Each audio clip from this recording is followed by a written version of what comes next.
Hello and welcome, my name's Jessica Rose. In this short video, I'm going to show you how to make moulds for your metal clay jewellery. So let's have a look at how to make a mould. So I have two little pots here. One has a blue part of moulding compound in, and it has a little blue dot to make sure I put the correct lid on. And one of them is white, and you can get these in different brands. This is a Japanese brand. I don't actually know the name of a brand, but it has Japanese writing on and it's from a metal clay supplier. There's also Siligum and some other different brands that do similar things. So I'm going to take about a pea-sized amount of each, and I'm just going to place it like a little ball onto my playing cards. And I want to really make sure I don't mix the two pots. So you can see I've already got a bit in there. So that's what I want to try and avoid doing. It's fine for now because we're going to use them, but if you get any in your pot, make sure you take it out. So I'm just making them a ball to make sure they're the same size. I think they're roughly the same size. I might add a teeny tiny bit more to the blue. And what I'm going to do is I've got some things that I'd like to make moulds of here, some general like household items that I might want to have a play with making in solid silver. So I'm going to mix the two together, and I'm going to be quite rigorous with my kneading of the piece. So you can see here I've got this sort of marble effect. That's what I don't want. I don't want to leave it at a marble effect. I'm going for a uniform colour. So I'm going to keep mixing until I can see no marbling at all. And I want to be fairly quick because as soon as the compounds start to come together, they start to set. This will take a good sort of 2 to 5 minutes to set. So I have a bit of time, but I don't want to use that time up by sort of, not being speedy. So now that I've got this lovely uniform colour, I'm going to roll it into a ball. And a common mistake is just using far too much of this stuff. You don't actually need a lot to get a good mould. So let's start with our little shell. And you could actually use a genuine shell. It would give a really nice detail and pattern. So I'm just going to place it on top and go down gently. I want to make sure I don't go so far down that I'm going to make a hole the other side.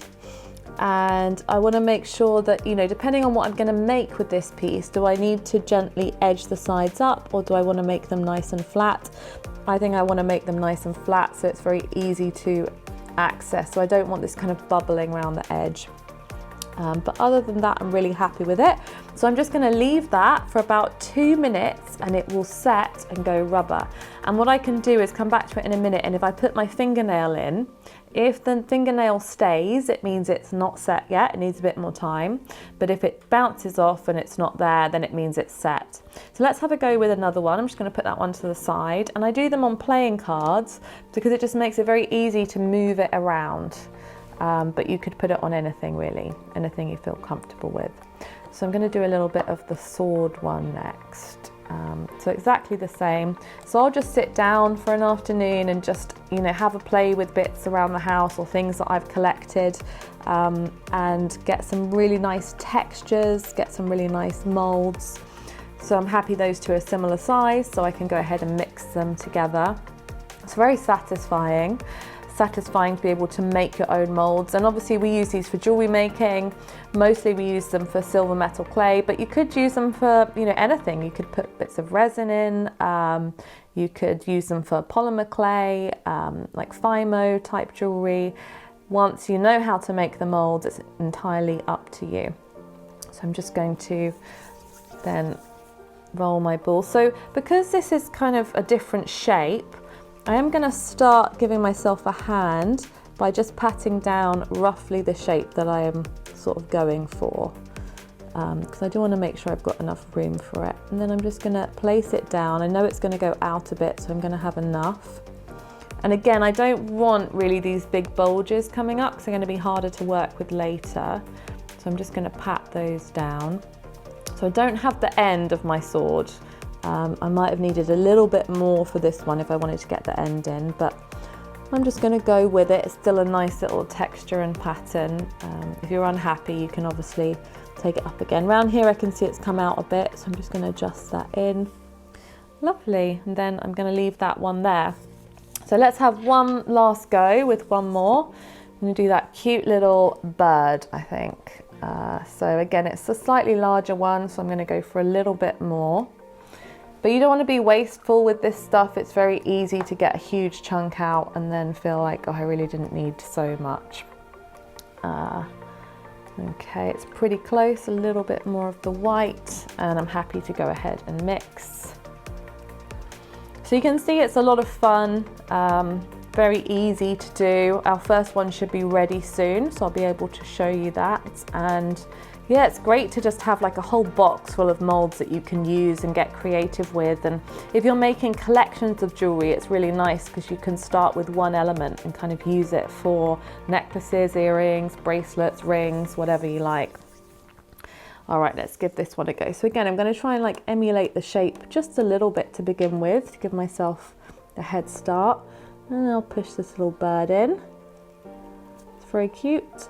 I don't want to go so far that it goes all the way through, so I might need to build it up around the edges just to get the pattern that I want.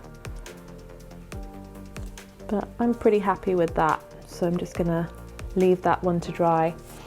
So if we come back to our original, hopefully I can pull it out.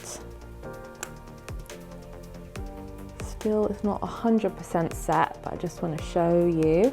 There we go. Now we have this beautiful mold, which we can push anything into and it will stay. You know, it's a bit of plastic now, it's gonna stay forever. We can use it as many times as we like.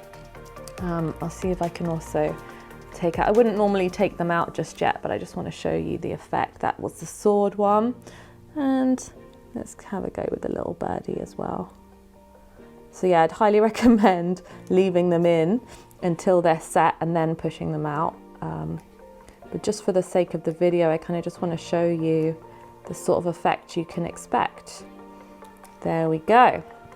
A little bird. So we've got a little bird, little sort of amulet, sword pattern, and a little shell. And you can do this with absolutely anything you like. Some natural shells from the beach, textures, the edges of picture frames. You'll start to see texture everywhere. So best of luck with your mold making and your jewelry making, and I will see you on another video very soon. Bye for now.